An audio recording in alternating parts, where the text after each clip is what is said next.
She studied political science at NYU. She's done 8 years of Bharatnatyam, and she started working at the ground floor of her pharmaceutical company, and that is quite literally the ground floor in the sense where she started and worked from bottom top. It is a difficult journey, and that is something that is remarkable for somebody who could have chosen the other way per se. She is the perfect example of what we try to make at I.I.M.U.N, which is a global thinker who's rooted in the idea of India, and therefore you are already I.I.M.U.N in many ways per se.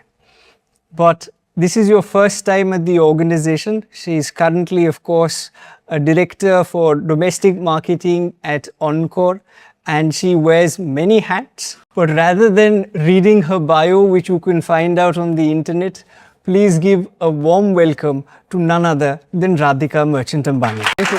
Thank you. Thank you. Thank you. Firstly, thank you for doing this. Thank you guys so much for having me. I'm so excited. Very few times am I the oldest person in the room. So excuse me if you all don't get my references. No, you have one person who's slightly older than you. I didn't want you to say that, but now that you said it.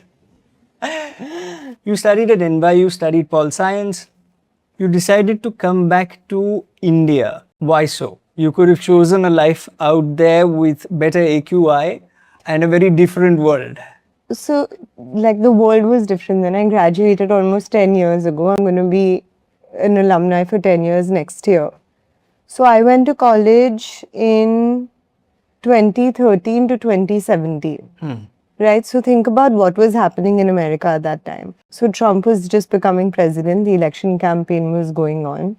And there was protests all the time. So, we had Take Over Wall Street. We had the Not My President movement.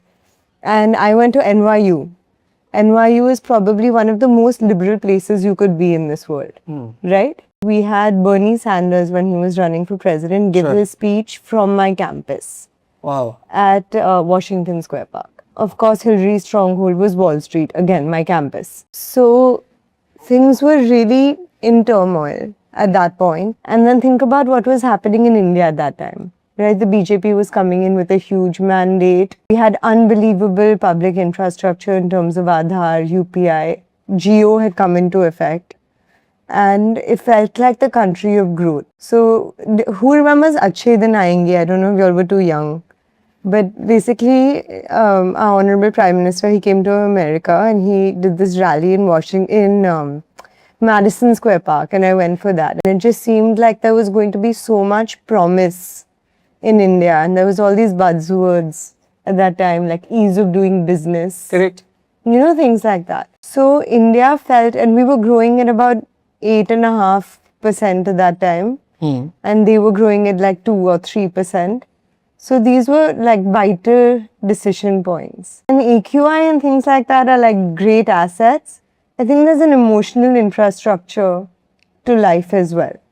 And that is right? India. That is your parents. That is the community around you that has built you.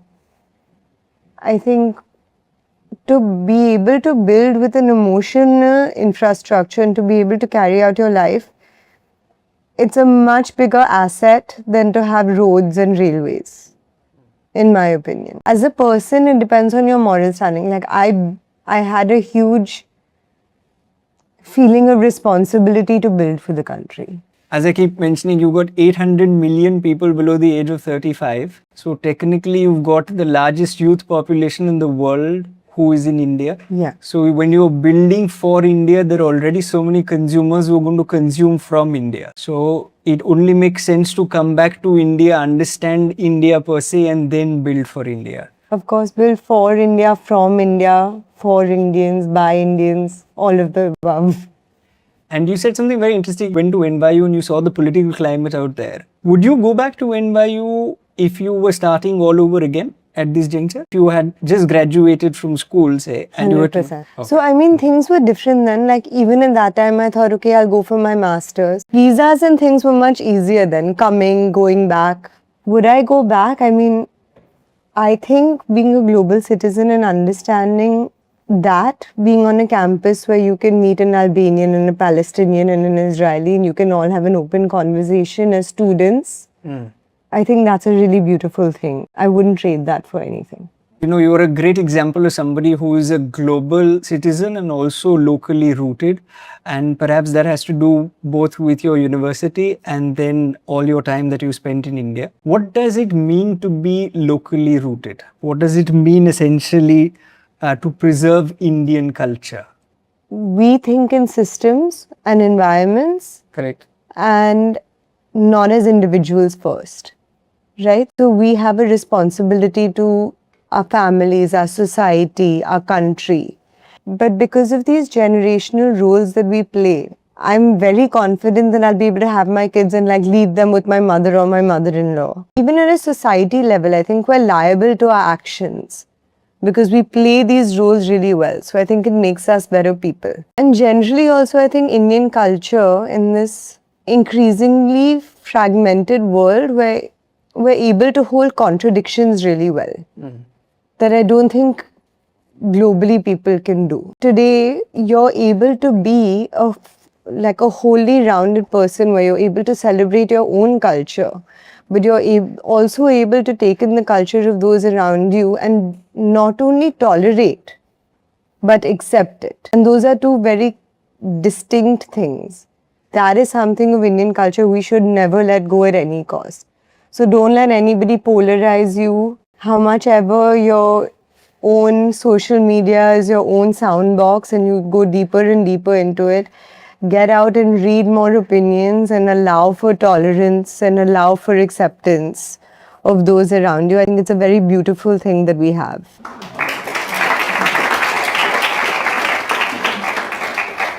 Indian culture, of course, and Indian sabhyata. जैसे आपने बात की, you know, where you spoke about the fact that oneness is there in India, and we see everything as a collective. We see everything as Vasudeva Kutumbakam. We see everything in Anikantvad. We always see things. The pluralist idea of the worldview is essentially an Indian idea per se as well. And many of these universal thoughts are rooted deeply in Indian culture. But you spoke about something very interesting which haunts both them and me, and perhaps I would like to believe, is the algorithm. You spoke about social media, and you said don't let social media drown drown us in the narrative war that is there. So I'm just wanting to understand, how do you deal with the algorithm when the algorithm shows you things only which is one-sided? If you like a dog video, then only dog, you you're your only own see sounding dogs. box, right? Like you don't get varied views and opinions. So then how do you make sure that you also balance the two? It's just detrimental to your mental health, and it's not adding any real value, right? And if you're on it, and if you're on it for your friends, that's great. If you're on it to learn and inform yourself, then you have to be really vigilant about the kind of content you're consuming, because you have to know that today, for social media and for this algorithm, your mind space is essentially their commodity that they're trading on. That is how you're paying for it. Well, what you said is so true, about the algorithm. But there another aspect of your personality, and I want to touch upon it, is that you dedicated 8 years to Bharatanatyam, and you did this alongside a degree and a career. So most people, they leave their passion per se behind in that sense. You continued pursuing your passion, finished your degree, so to say, and then continue to perform, is what I was trying to get at. And that in itself is quite commendable. What keeps you going when it comes to things like this? I mean, there's many passions that I've let go of that you don't see, like, of course, political relations. But, I mean, Bharatanatyam for me is spiritual. It's my form of seva. I feel like I'm in prayer when I dance. And it's a temple dance form, for those of you that know, and it's a way to tell stories, and it's a way for you to understand the stories of our gods. And for me, I feel closer to my God when I dance. For other people, it may be in prayer, it may be in chanting, it may be in meditation, it may be in cooking. for me, it's dancing. So I have to keep that part of my life alive for my faith. And when you talk about dance, there is another aspect, especially when it comes to women, because they are doing so much, and there is a perception that is there that a woman has to be both a global woman and also very locally rooted, especially when it comes to urban India. So my question is that when you have that narrative that is set, and when people see you from that lens, I don't particularly agree that people should be gauged by a particular lens, so to say, but when there is a lens that is given to you and then you have to play to that lens, in that context, what does feminism mean to you? So first, I think as a feminist, and I mean, I've grown up in a matriarchy. My mother's house is a matriarchy, and now I'm married into a matriarchy. So both my mother and my mother-in-law are very strong women, and catch them being told what to do by anybody. But I think as a feminist, we'll win on the day that this is no longer a question just for women, right? So your question is whether we should be seen as global citizens or local citizens and the pressure to be cultural. But I think it starts with educating men and women today. Like you have to educate the men also in the expectations of women and the way in which they respect women. Today, we are different, but we are equal. I don't think that even in my marriage, both of us are equal in every aspect. There are some places where Anant leads, and then there are some places that I lead. But overall, if we meet each other with respect, I think we're equal. Like we have to go back to our culture as well. Like India in general was a very matriarchal culture up until the British came. So even if you look at Nama Parvati Pataye Har Har Mahadev, what does that mean, right? Mahadev is the husband of Parvati. Anjani Putra Pavana Sutanama. What is that? Hanuman is the son of Anjani. All of our gods were known as the sons of their mothers, not the sons of their fathers. So today we have to be able to elevate the conversation of feminism not only as expectations of women, but also in the education we place on our boys. How do we achieve this autonomy? I think A is education, but also it really doesn't matter whose daughter you are or whose wife you become, or I don't know, or how comfortable you are in your life. You have to be able to have financial independence to be able to make your own decisions. Never be tied to something in your life because you don't have an option to get out. That is a very dangerous place, and if we don't allow for women's financial independence, then we will never achieve full equality in our community.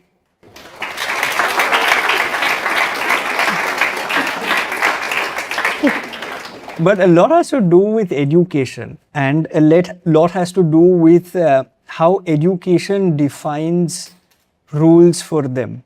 And in that, one of the things that I've seen is education. And today itself, we had this conversation before you came in that, you know, one of them asked me saying, how do you define success? And I said, society has taught us to define success by power or fame or money that one has to aggregate, and then a person who's really powerful or a person who's really rich is thought to be really successful. So what is your definition of success? Power, fame and money are good metrics of success, right? Why are they metrics of success? It's because they're quantifiable.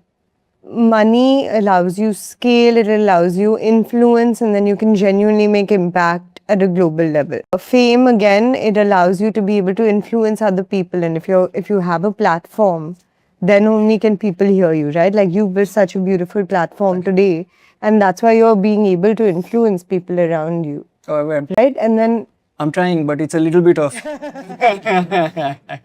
But that's why you're able to do such good work, and that's why you're able to keep conversation alive, which is so important. There's many ways to measure success. I think it depends. Like for me, when I started working, it was very difficult for me to genuinely contribute and find the reason to wake up every morning. So then every morning I would keep a benchmark. Have I increased jobs? And that is my running agenda in life, right? So that's one way to measure success. You have to understand how you are measuring your success in whichever field you are in.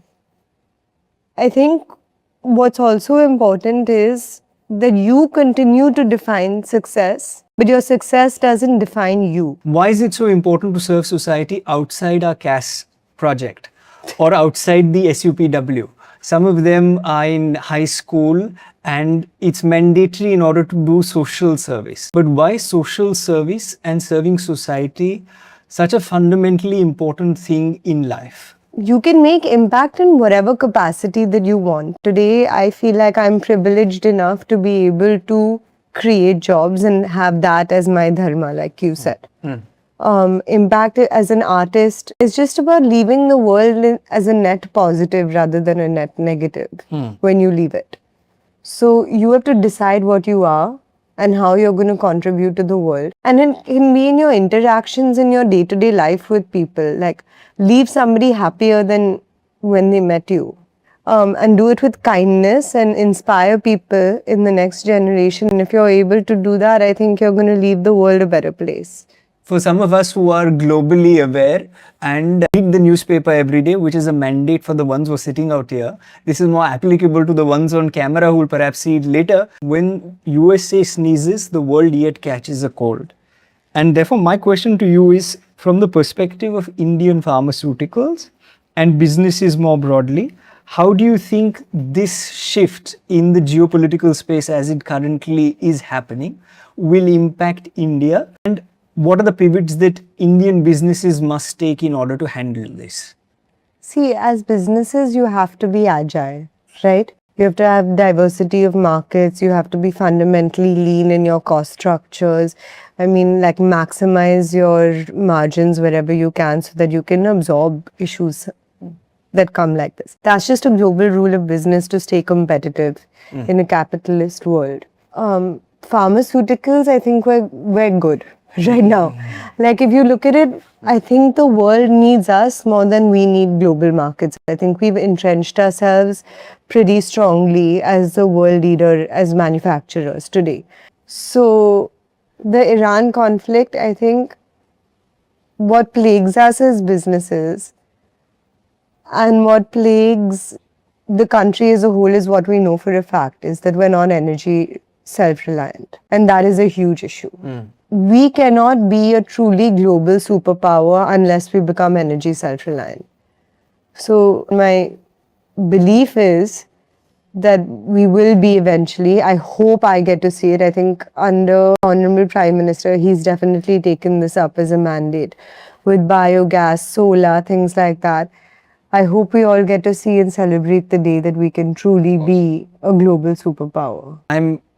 What you spoke about energy is important, and also another thing that I'm already celebrating in Bombay is that we have better infrastructure. That is something that they've done remarkably well in the country per se. That is in the BJP government. Of and I course. think they've done a great job with it. Of course. But when you spoke about pharmaceuticals, one of the things that you mentioned that India has become the pharmacy of the world. And it is something that essentially, whether it's an undeniable fact. Yeah. And what happened with COVID, the world saw, where we supplied medicine all across. But we're seen primarily as a low-cost manufacturing hub by so many people, and not necessarily as a leader in innovation and research per se. And I would like it to be such that the next Nobel laureates come from India.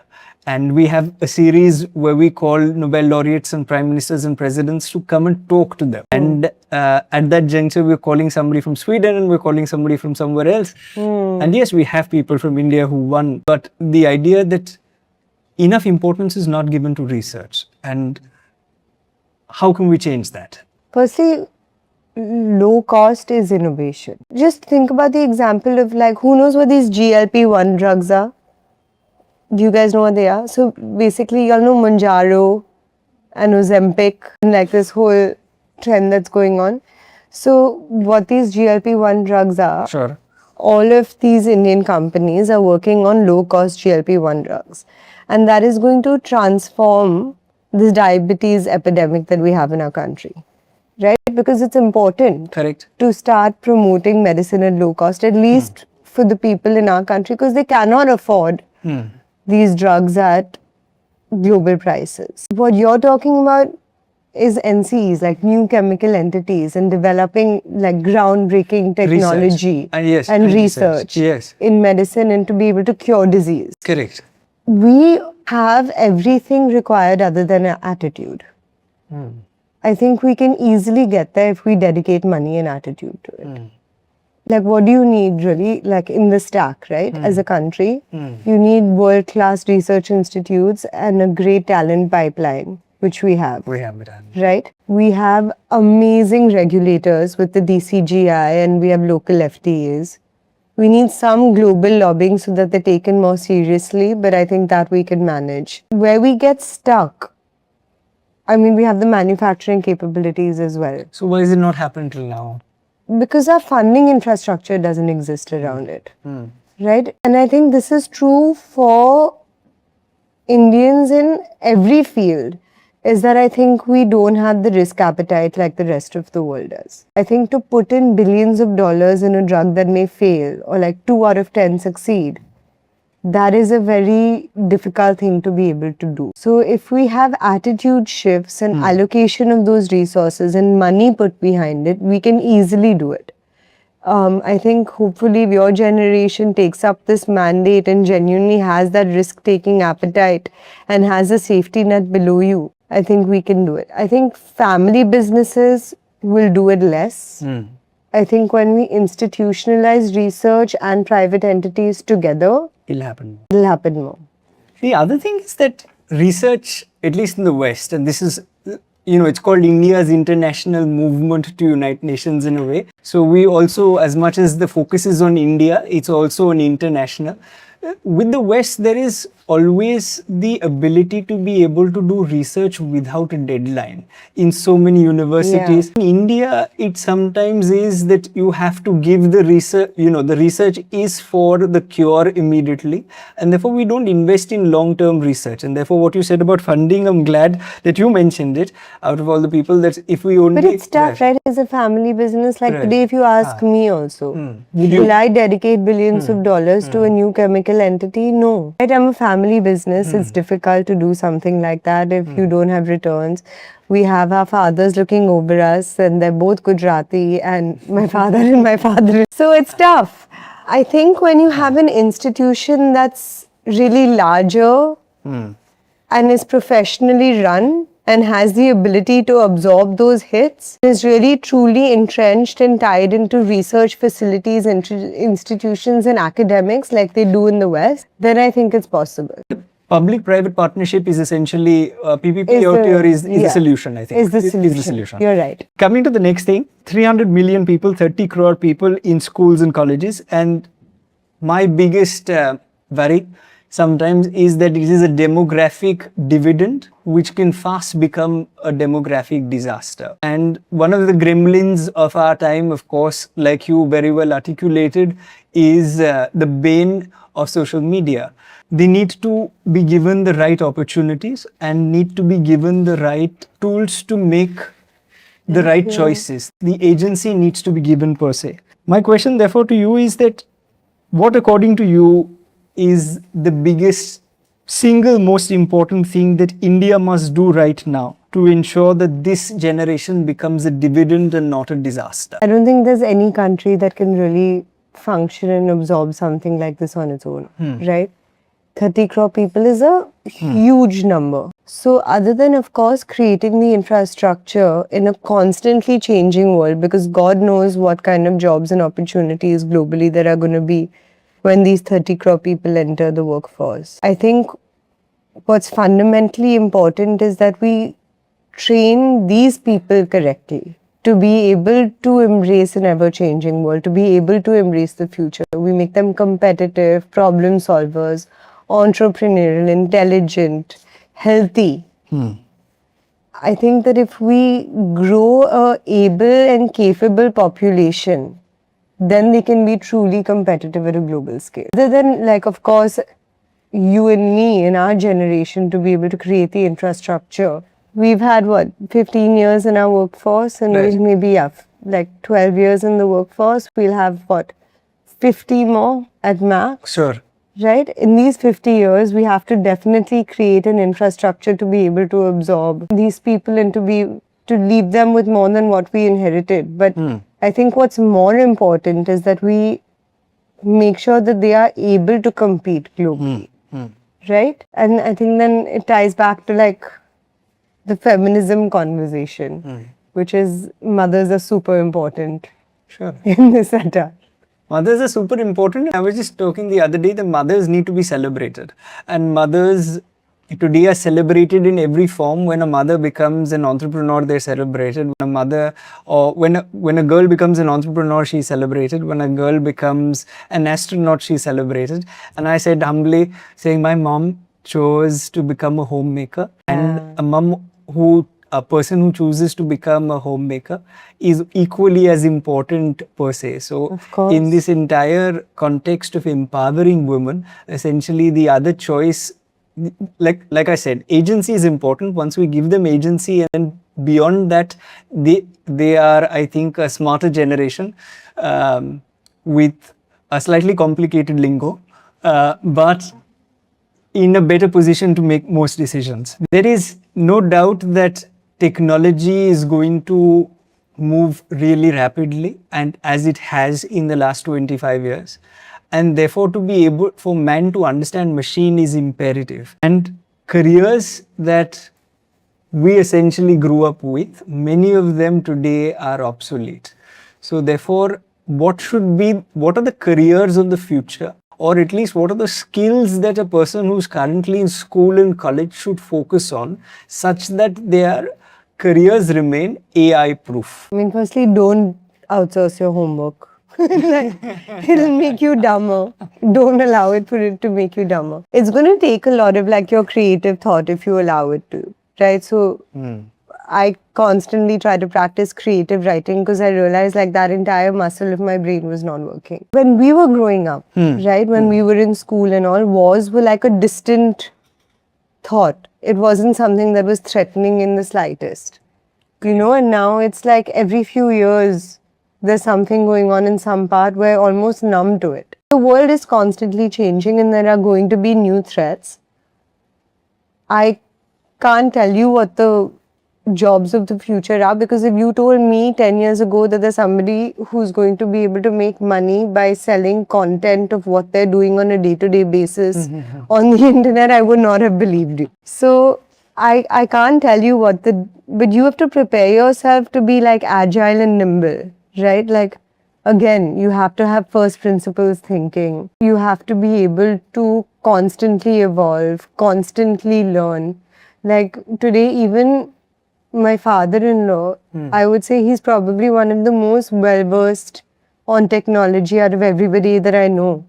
And he's constantly learning. So he was born before there was the phone. Like, he was just listen to the news on the radio. So you have to just like constantly upgrade your skills, constantly prepare yourself and learn how to learn. Right? So important. And don't compromise on the basics. So when you got the phone, did you stop learning how to read an analog clock? No, because there's value in understanding things spatially. There's value in understanding physics. There's value in understanding math. We understood the fundamentals of math before we did 2 plus 2 on a calculator. Right? So make your basics strong. Learn how to think. Learn how the world works. And then I think you'll be competitive in any field. I didn't study pharmaceuticals, but I work in it. Like, I don't know what you ended up studying. Finance. Yeah, but you're leading. Yeah, exactly. Public pass. So Yes. who knows what the world has? Like, I don't know, but don't allow that to take away your joy of learning. Like, constantly want to upgrade yourself and then you'll do well. And smart kids, engaged. Another thing I must ask you, because you said that you were leading the company now and you have been doing so much in terms of expanding the company. What has been the most difficult thing for you? Like for me, the biggest challenge and the biggest problem was to be taken seriously when I started the organization. 15 years ago, I was half my size, as I am, if that's possible. And at that juncture, to go to somebody and say that, this is what we're trying to do, create leaders, and they're going to think for the country, etc. And then they would ask saying, spell leader first, Rishabh. So the idea that to be able to be taken seriously was a great problem that I faced. Was there anything, what was the most challenging thing that you faced in your tenure at the helm?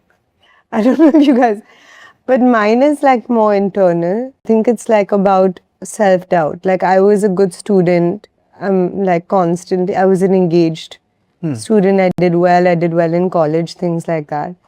And when you're constantly excelling at things, you're always told you're going to do great things, you're going to do great things, you're going to do great things. And when the time comes for you to actually do, you have such a fear of failure that you don't end up really acting on anything. It took me a long time, like I'm in my 30s now, I'm 31. All of my 20s, I had this massive fear of failure. So I would constantly only follow, right? Because I thought that if I do and if I fail, then what everybody's constantly said about me will become a lie. And I'm not really that I'm not really that intelligent, or I'm not really that capable. So that was tough for me to get over.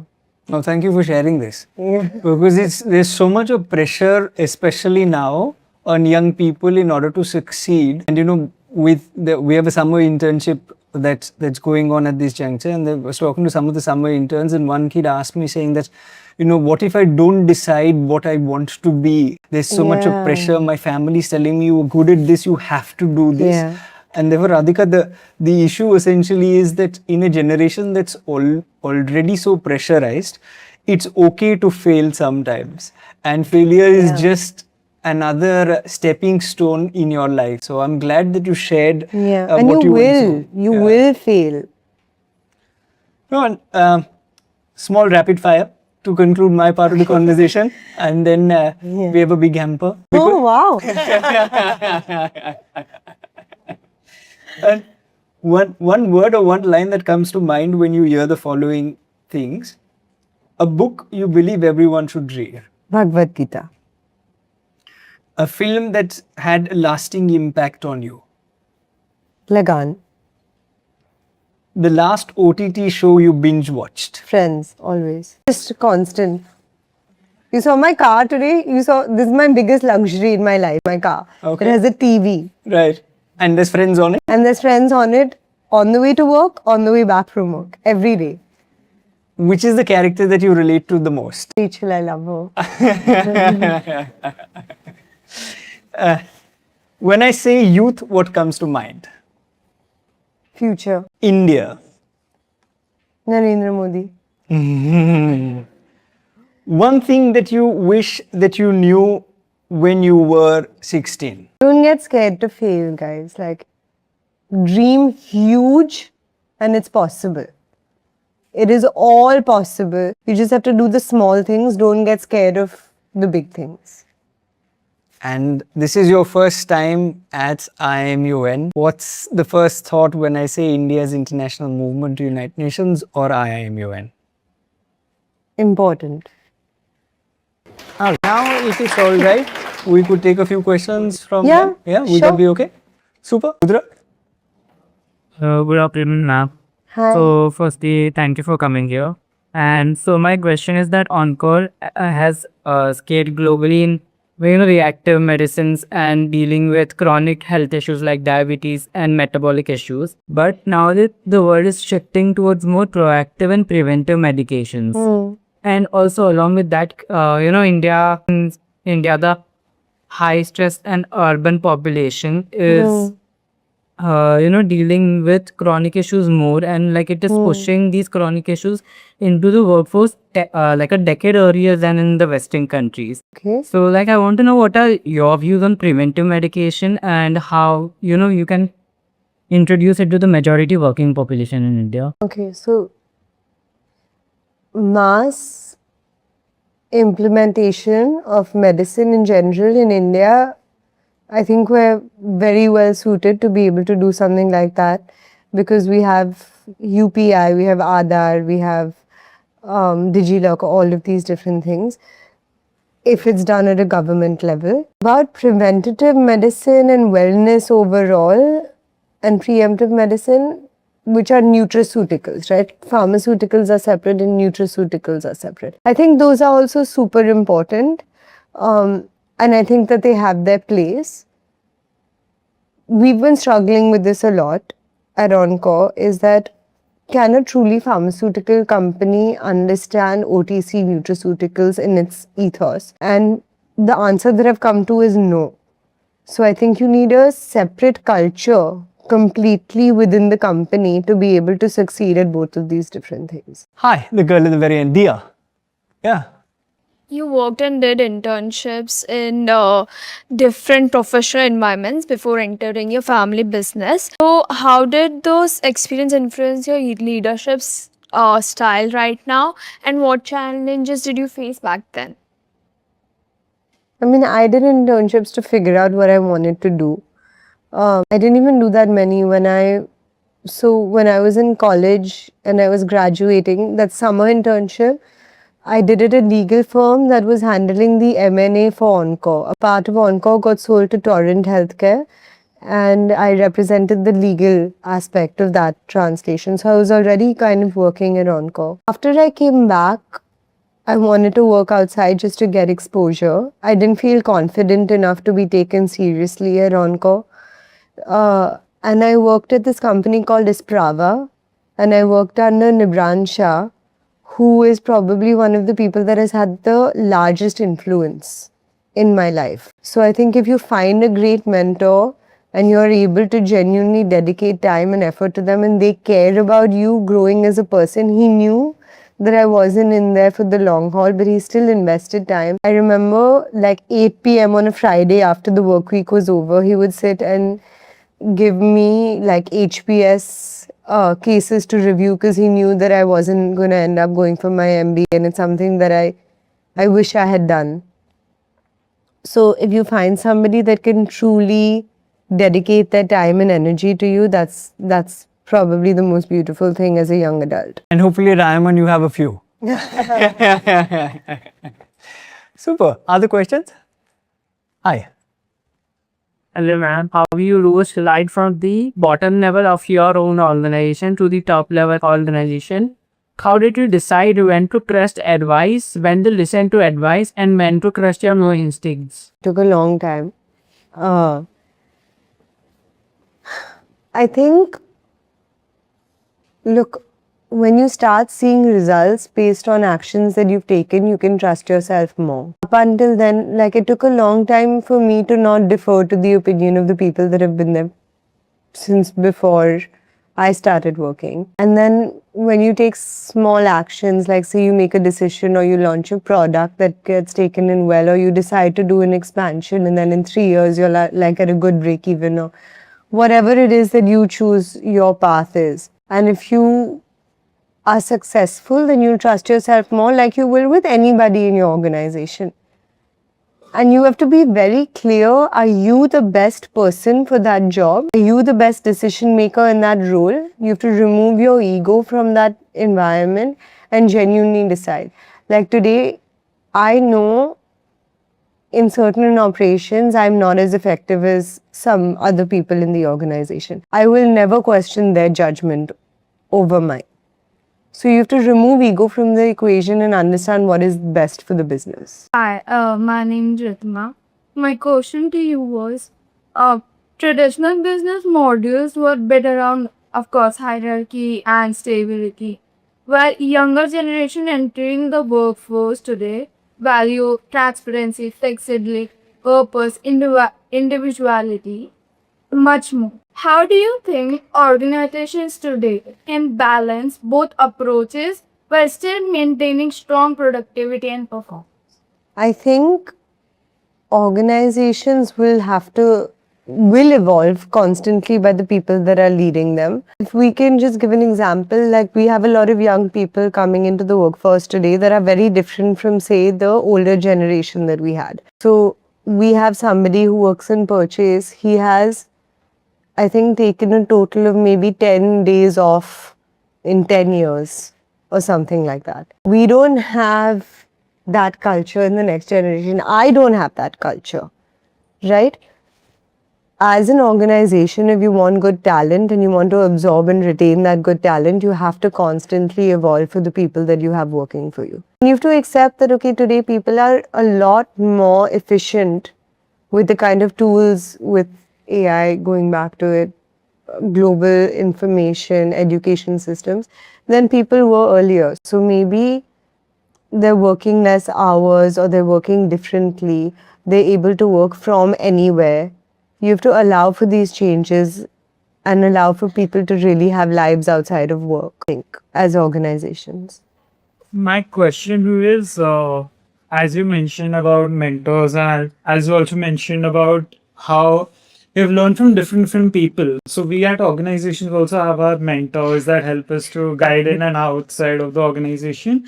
But after a point when we leave the organization, we are again gonna go into the professional world where we'll have to find our own mentors, as you also went out of Encore and found your own. So what are the few skills and qualities that per se that you have adapted or kept with you out of all the mentors that you have had in your life and that you practice daily that we could also practice in general to grow ourselves and how we can look better for I mean, one mentors? thing Nibs told me, Nibran, that like constantly is in my mind is that if you start in sales in any company, you really understand the company because you have to understand the finance, you have to understand the product, you're the closest to the consumer. So that's what I ended up doing.